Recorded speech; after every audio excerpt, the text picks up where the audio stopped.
الحمد لله رب العالمين والصلاة والسلام على رسوله الكريم محمد وعلى آله وأصحابه أجمعين وعلى من تبعهم بإحسان إلى يوم الدين. اما بعد. محترم سامعین، یہ ضروریات دین کورس کا کلپ نمبر 8 ہے۔ اس کا موضوع ہے وضو کا ثواب اور طریقہ۔ حضرات محترم، ہمارے دین نے ہمیں پاک رہنے کی بہت تاکید کی ہے۔ اللہ تعالیٰ کا ارشاد ہے، فیہ رجال یحبون ان یتطہروا واللہ یحب المطہرین۔ مطلب یہ کہ اس میں ایسے اچھے آدمی ہیں کہ وہ خوب پاک ہونے کو پسند کرتے ہیں، اور اللہ تعالیٰ خوب پاک ہونے والوں کو پسند کرتا ہے۔ اس آیت میں مسجد قباء اور مسجد نبوی کے نمازیوں کی تعریف کی گئی ہے کہ وہ پاک ہونے کا بہت اہتمام کرتے ہیں۔ پاکی سے یہاں جسم کی پاکی بھی مراد ہے اور اعمال کی پاکی بھی مراد ہے۔ اس آیت سے معلوم ہوا کہ پاکی کا خوب خیال رکھنا اللہ تعالیٰ کے پیارے بندوں کی صفات میں سے ہے۔ نبی اکرم صلی اللہ علیہ وسلم کا ارشاد ہے، الطہور شطر الایمان۔ مطلب یہ کہ پاک رہنا آدھا ایمان ہے۔ اس حدیث سے بھی پاکی کی انتہائی عظمت اور فضیلت کا اظہار ہوتا ہے۔ ایمان لانے سے چھوٹے بڑے سب گناہ معاف ہو جاتے ہیں، اور وضو غسل سے صرف چھوٹے گناہ معاف ہوتے ہیں۔ اس لیے پاکی کو آدھا ایمان فرمایا گیا۔ حضرات محترم، شریعت نے ناپاکی کی 2 قسمیں قرار دی ہیں۔ ایک قسم وہ ہے جو ہمیں نظر آتی ہے، جیسے مثلاً آدمی کا پاخانہ پیشاب وغیرہ، اسے نجس کہتے ہیں۔ دوسری قسم وہ جو ہمیں نظر نہیں آتی لیکن شریعت کے حکم سے ثابت ہوتی ہے، جیسے وضو نہ ہونا، غسل واجب ہونا، اسے حدث کہتے ہیں۔ وضو نہ ہونے کی حالت کو حدث اصغر یعنی چھوٹی ناپاکی کہتے ہیں، اور غسل واجب ہونے کی حالت کو حدث اکبر یعنی بڑی ناپاکی کہتے ہیں۔ حدث اکبر کو جنابت بھی کہتے ہیں، اور جس پر غسل واجب ہو اسے جنبی بھی کہتے ہیں۔ اور ایک یہ بات بھی سمجھیے کہ دین کے احکام کی مختلف قسمیں اور درجے ہیں۔ چنانچہ جو کام کرنے کے ہیں ان کے 4 درجے ہیں۔ نمبر 1 فرض، نمبر 2 واجب، نمبر 3 سنت مؤکدہ، نمبر 4 مستحب اور نفل۔ ان میں سے فرض، واجب اور سنت مؤکدہ کو کرنا ضروری ہے، اور ان میں سے کسی کام کو چھوڑنے میں گناہ ہے۔ لیکن واجب چھوڑنے میں سنت مؤکدہ سے زیادہ گناہ ہے، اور فرض چھوڑنے میں واجب سے زیادہ گناہ ہے۔ اور جن کاموں سے شریعت نے منع کیا ہے ان کے 3 درجے ہیں۔ نمبر 1 حرام، نمبر 2 مکروہ تحریمی، نمبر 3 مکروہ تنزیہی۔ مکروہ تنزیہی میں گناہ نہیں، لیکن اس سے بچنا بہتر ہے۔ مکروہ تحریمی اور حرام دونوں کے کرنے میں گناہ ہے۔ اب وضو کی فضیلت کے بارے میں ایک حدیث دیکھیے۔ حضور اکرم صلی اللہ علیہ وسلم ایک دفعہ قبرستان تشریف لائے۔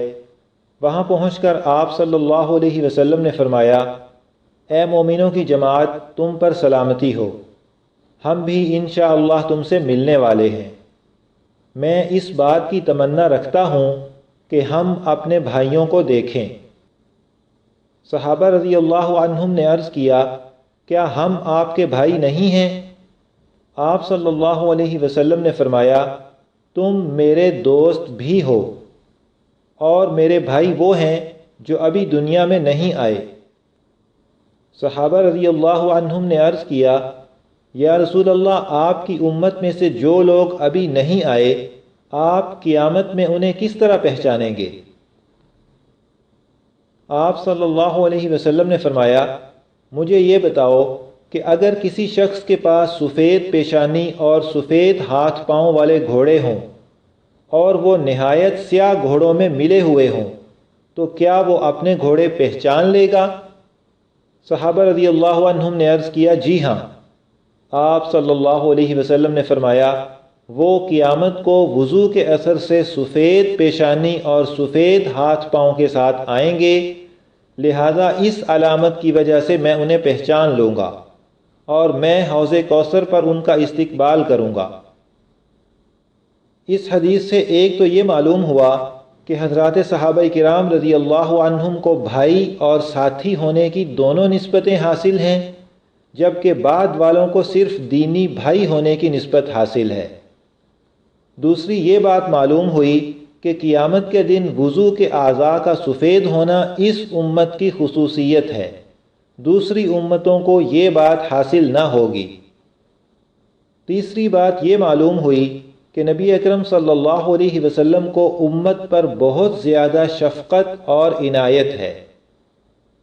اور چوتھی یہ بات معلوم ہوئی کہ نبی اکرم صلی اللہ علیہ وسلم نے ہم سب کو بھائی کے لفظ سے یاد فرمایا ہے اور ہم سے ملنے کی تمنا ظاہر کی ہے، اور اس سے بڑھ کر ہمارے لیے خوشی اور سعادت کی بات اور کیا ہوگی کہ سید المرسلین اور رحمت للعالمین ہمارا ذکر کریں اور ہم سے ملنا چاہیں۔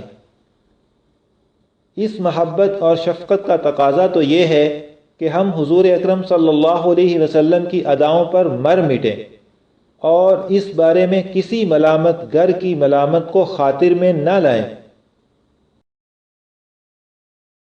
محترم سامعین، اب وضو کرنے کا طریقہ سمجھیے۔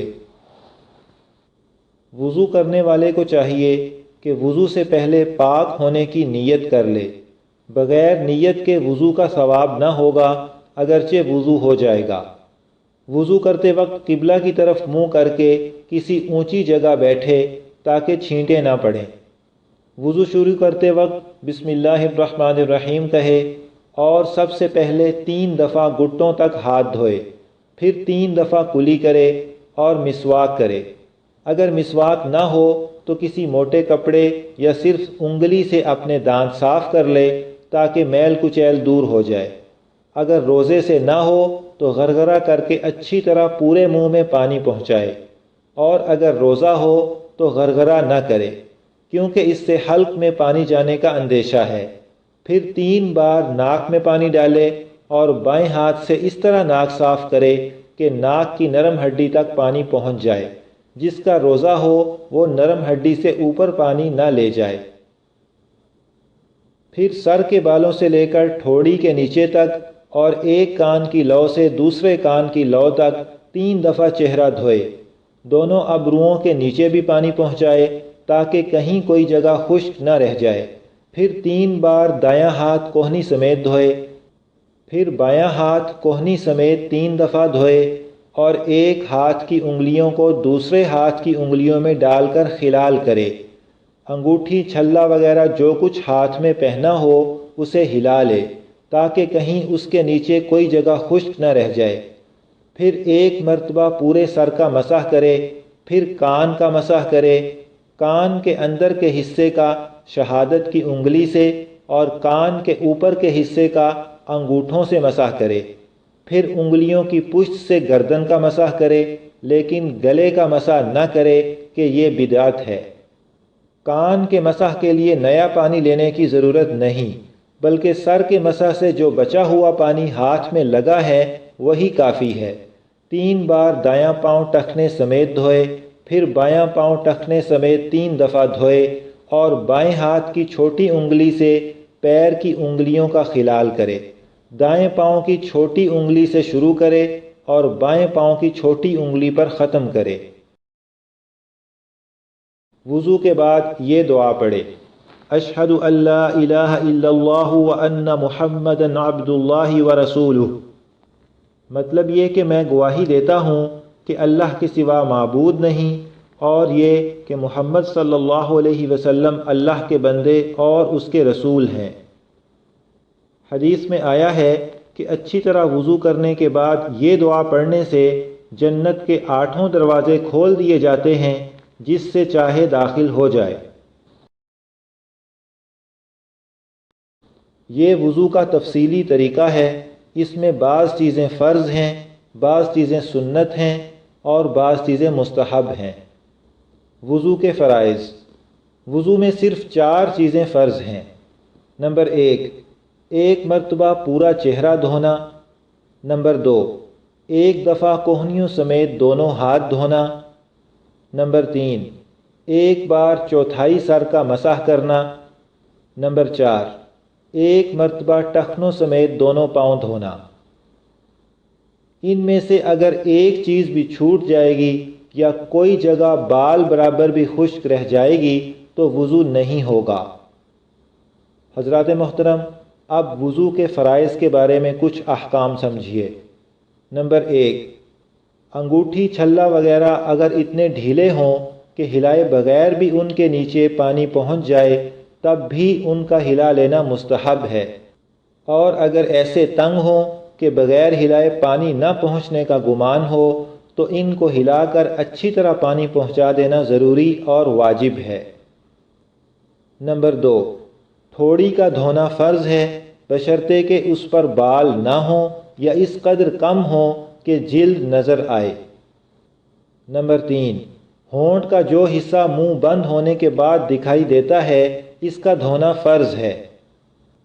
نمبر 4، داڑھی یا مونچھ یا بھویں اتنی گھنی ہوں کہ جلد نظر نہ آئے تو جلد کا دھونا فرض نہیں، بلکہ وہ بال ہی جلد کے قائم مقام ہیں، ان پر پانی بہا دینا کافی ہے۔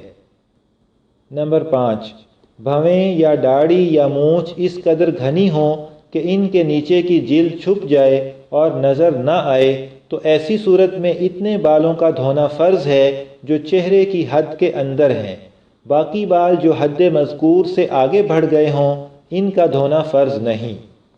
نمبر 6، اگر آنکھ یا منہ کو زور سے بند کیا اور پلک یا ہونٹ کا کچھ حصہ خشک رہ گیا یا آنکھ کے کونے میں پانی نہیں پہنچا تو وضو نہیں ہوا۔ حضرات محترم، اب وضو کی سنتیں۔ نمبر 1، نیت کرنا۔ نمبر 2، پہلے گھٹنوں تک دونوں ہاتھ دھونا۔ نمبر 3، بسم اللہ کہنا۔ نمبر 4، کلی کرنا۔ نمبر 5، ناک میں پانی ڈالنا۔ نمبر 6، مسواک کرنا۔ نمبر 7، پورے سر کا مسح کرنا۔ نمبر 8، ہر عضو کو 3 مرتبہ دھونا۔ نمبر 9، کانوں کا مسح کرنا۔ نمبر 10، ہاتھ اور پاؤں کی انگلیوں کا خلال کرنا۔ نمبر 11، داڑھی کا خلال کرنا۔ نمبر 12، ترتیب سے وضو کرنا۔ نمبر 13، مسلسل وضو کرنا کہ ایک عضو خشک ہونے سے پہلے دوسرا دھو لے۔ محترم سامعین، یہاں پر ضروریات دین کورس کا کلپ نمبر 8 مکمل ہوا۔ انشاءاللہ کلپ نمبر 9 وضو کے فضائل و احکام کا دوسرا حصہ ہوگا۔ اللہ تعالیٰ سے دعا ہے کہ ہمیں سنت طریقے کے مطابق وضو کرنے کی توفیق دیں، آمین۔